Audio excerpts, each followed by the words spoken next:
તો આપણા કપાસના આજે 27-28 દિવસ થઈ ગયા છે, એટલે કપાસ ખાસો મોટો થઈ ગયો છે. એટલે જો તેમાં ખડ વધારે હતું, એટલે આજે આપણે તેમાં ખેડ કરવાનું ચાલુ છે. જો તમે તો આવી રીતની કાંઈક ખેડ થાય રહી છે.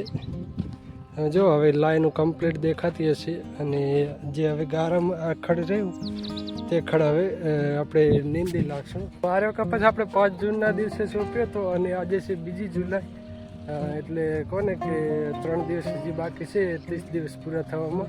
એટલે 27 દિવસ થયા છે, અને અવડો કપાસ આપણો થઈ ગયો છે.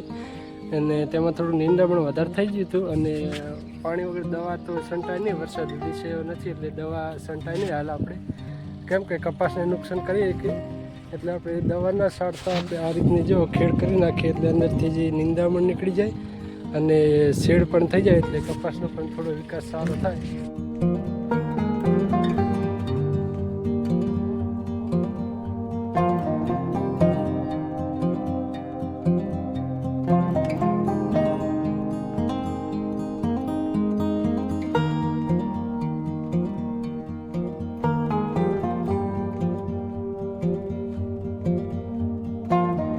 આજુબાજુના ગામડામાં આજે સારો એવો વરસાદ થઈ ગયો છે. ગઈ રાતે સારો એવો વરસાદ પડ્યો. તો આજે આપણે જો આજનું હવામાન તમે સવારનું આવું જ હવામાન છે. તમે જુઓ ચારે બાજુ વાદળા છે, અને હવામાન સારું છે, વરસાદ આવે એવું છે. એટલે જ આપણે આજે ખેડ કરવાનું સ્ટાર્ટ કરી દીધું હતું આપણે કપાસમાં, કેમ કે આમાં થોડુંક નિંદામણ વધારે થઈ ગયું હતું, અને વરસાદ આવે તો તેનાથી વધારે નિંદામણ થાય એની પહેલાં આપણે વરસાદ આવે તેની પહેલાં આપણે આ રીતનું કંઈક ખેડ કરી નાખીએ કપાસમાં, એટલે નિંદામણ અહીંયાથી નીકળી જાય. અને અહીંયા બાકી રહી જશે તે તો આપણે હાથથી હવે નીંદી નાખશું. અને વરસાદ આવે તો આમાં પાણી પણ ના ભરાય. આ રીતની કંઈક ખેડ કરેલી હોય તો પાણી તેમાં ના ભરાય, અને કમ્પ્લીટ સારી રીતે પાણી કમ્પ્લીટ અંદર જમીનમાં ઉતરી જાય. અને આ રીતની ખેડ કરેલો હોય તો કપાસનો વિકાસ પણ સારો થાય. એટલે જ આપણે આજે સ્ટાર્ટ કરી દીધું કપાસમાં ખેડ કરવાનું.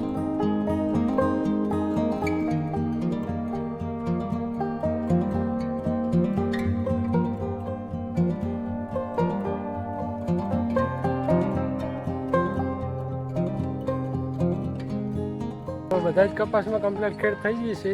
તો બસ આજનો બ્લોગ આપણે આટલા સુધી રાખીએ, અને જોઈએ કે રાતે આજે સાંજે અથવા તો રાતે વરસાદ આવે છે કે નહીં.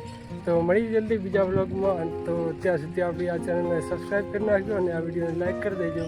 તો મળી જલ્દી બીજા વિડીયોમાં. ત્યાર સુધી જય હિન્દ, જય ભારત.